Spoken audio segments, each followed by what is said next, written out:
Good morning students. इयत्ता 7वी, विषय मराठी. नमस्कार विद्यार्थी मित्रांनो. आज आपण पाहणार आहोत कविता 11वी, लेख. या कवितेचे कवयित्री आहेत अस्मिता जोगदंड चांदणे.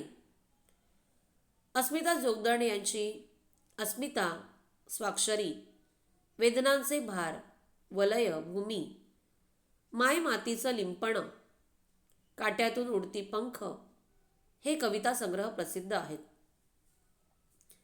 कवयित्री जोगदंड यांनी आपल्या लेख या कवितेतून लेकीच्या निरागसपणाचे सुंदर असे वर्णन केले आहे.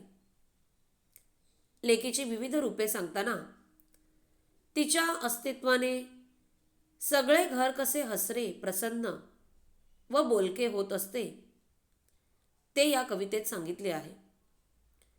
जिच्या हसण्या रुसण्याने घराला घरपण राहते अशा लेकीचे सुयोग्य असे वर्णन या प्रस्तुत कवितेमध्ये केले आहे. लेक. लेक म्हणजे मुलगी. मुलगी कशी असते? ती खूप गोड असते. लक्ष्मीच्या रूपाने घरात येते. घराचं वातावरण बदलून टाकते. ती वडिलांची राजकुमारीच असते. वंशाचा दिवा नसली तरी दैवाची ती देणगी असते. आई वडिलांना सर्वोच्च स्थान देते. कधी आई, कधी ताई, कधी बायको तर कधी मैत्रीण ती असते. परकी जरी होणार असली तरी कायमचे आपलेपण जपणारी ती फक्त मुलगीच असते. आणि अशा या मुलीचे सुंदर असे वर्णन या कवितेमध्ये कवयित्रीने केले आहे. पहा मुलांनो. लेक तांबडा कुंदन, लेक हिरवं गोंदण, लेक झाडाची पालवी, लेक हाडाचं चंदन, लेक असता मनाची सारी काळजी मिटते, लेक असता घराची रोज समई पेटते. लेक तांबडं कुंदन. तांबडं म्हणजेच लाल आणि कुंदन. कुंदन हा एक रत्नजडित खडा आहे. म्हणजेच लेक जणू काही रत्नाचा खडाच आहे. लेक हिरवं गोंदण. गोंदण म्हणजेच आपण हातावर वगैरे किंवा कपाळी जे टॅटू वगैरे काढतो त्याला म्हणजेच गोंदलेलं चित्र थोडक्यात. तर लेक ही जणू काही कायम जवळ राहणारे एक हिरवं गोंधण आहे. लेक म्हणजे झाडाला नुकतीच फुटलेली पालवी, तर लेक म्हणजे साऱ्या घरासाठी झिजणारी, घराला सुगंधित करणारी चंदन स्वरूप सदस्य आहे.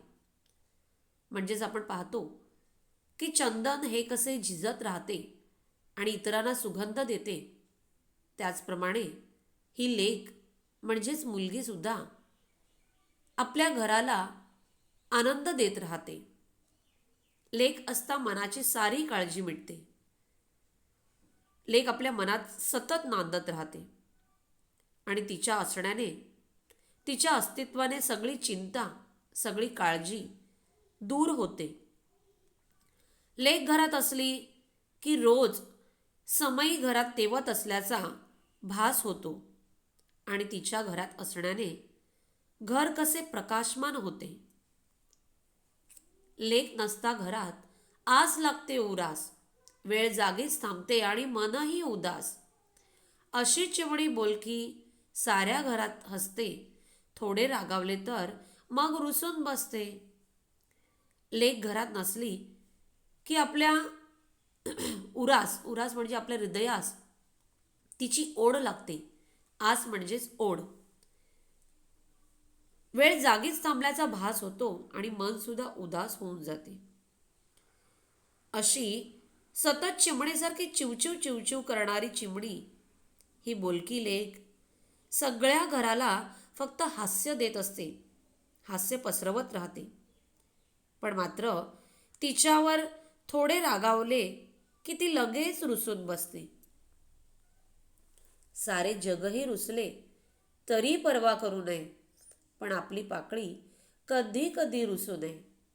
फक्त लेकीला कळते, अरे निसर्गाची भाषा काळ्या रात्रीला लागते कशी सकाळची आशा. सारे जग नाराज झाले तरी त्याची पर्वा करावीशी वाटत नाही. मात्र नाजूक पाकळीसारखी लेक आपल्यावर कधीच रुसू नये असे वाटते. फक्त लेकीलाच निसर्गाची भाषा कळते. ज्याप्रमाणे काळ्या अंधाऱ्या रात्रीला सकाळची आशा लागते, त्याप्रमाणे लेक आपलं जीवन प्रकाशमान करते. लेक म्हणजेच मुलगी ही कशी सुंदर आहे, कशी निरागस आहे, त्याचं छान असं वर्णन या कवितेमध्ये अस्मिता जोगदंड याने केलेले आहे. धन्यवाद.